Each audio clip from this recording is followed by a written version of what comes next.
And R கேட்டோடைய நிமாட்டிக் circuit பார்க்க போகிறோம். First and கேட்டு ஆர் கேட்டு. இப்போ அண்டு கேட்டுனா நம்ம வந்து டியூவல் ப்ரெஷர் வால்வு யூஸ் பண்ணுவோம். டியூவல் ப்ரெஷர் வால்வு இந்த மாதிரி தான் இருக்கும், பார்த்தீங்கன்னா இப்படி தான் இருக்கும். அப்புறம் ஆர் கேட்டுக்கு ஷட்டில் வால்வு யூஸ் பண்ணுவோம். அதுதான் ரெண்டுத்துக்கும் உள்ள மேஜர் டிஃப்ரென்ஸே இதுதான். இதுக்கு வந்து டியூவல் ப்ரெஷர் வால்வு, இதுக்கு வந்து ஷட்டில் வால்வு. இதுதான் அண்டு கேட்டுக்கும் ஆர் கேட்டோடைய மேஜர் டிஃப்ரென்ஸ். இது ரெண்டு மட்டும்தான். அப்புறம் வந்து இங்கே ஒரு 3/2 டிசிவி வால்வு ரெண்டு வச்சுருக்கோம். இங்கேயும் அதே மாதிரி 3/2 டிசிவி வால்வு ரெண்டு வச்சுருக்கோம். அப்புறம் சிங்கிள் ஆக்டிங் சிலிண்டர் இங்கே இருக்குது, இங்கே ஒரு சிங்கிள் ஆக்டிங் சிலிண்டர் வச்சுருக்கோம். இப்போது இந்த 3/2 வால்வு மட்டும் எடுத்துக்கிட்டோம்னா இங்கே பார்த்தீங்கன்னா இதை பார்த்தீங்கன்னா இதுதான் எக்ஸாஸ்ட்டுக்கு ஆர்என் போட்டிருக்கோம், இன்புட்டுக்கு பின்னு போட்டிருக்கோம், அவுட்புட்டுக்கு ஏன்னு போட்டிருக்கோம். இதுதான் இதோடைய 3/2 வால்வுடைய போட்டுருக்காங்க. நெக்ஸ்ட் பார்த்தீங்கன்னா எஃப்ஆர்எல் யூனிட்ல வந்து ஏர் வரும், நம்மளுக்கு ஏர் சப்ளை வரும். ஏர் சப்ளை வச்சு நம்ம எல்லாத்தையும் கனெக்ட் பண்ணி கொடுக்கணும். ஃபஸ்ட்டு வந்து எல்லா இன்புட்டு அதாவது இன்புட்டு வந்து டிக்கு கொடுக்குறோம்.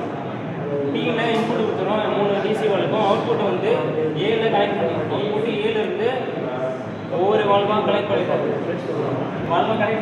நெக்ஸ்ட்டு இதோடைய அவுட்புட் தூக்கிட்டு போயிட்டு சிங்கிள் ஆக்டிங் சிலிண்டருக்கு கொடுத்துட்றோம். நெக்ஸ்ட் வந்து ஆன் பண்ணோம்னா இப்போ சர்க்யூட் ஆன் பண்ணுறோம். ஆன் பண்ணோம்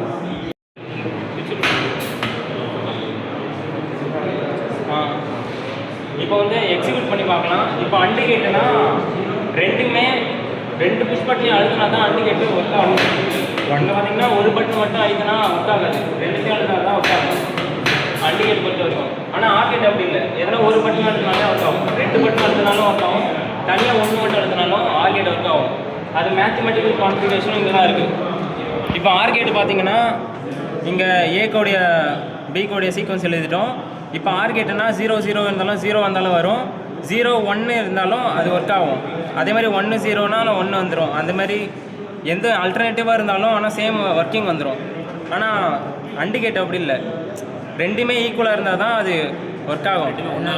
அதாவது 1 சேமாக இருந்தால் தான் 1 ஒர்க் ஆகும். அந்த மாதிரி ரெண்டுமே ஈக்குவலான கான்ஃபிகரேஷன் இருந்தால் தான் அண்டு கேட் ஒர்க் ஆகும். அதனால தான் ரெண்டு பட்டனையும் அழுத்தினா தான் அண்டு கேட் ஒர்க் ஆகும்.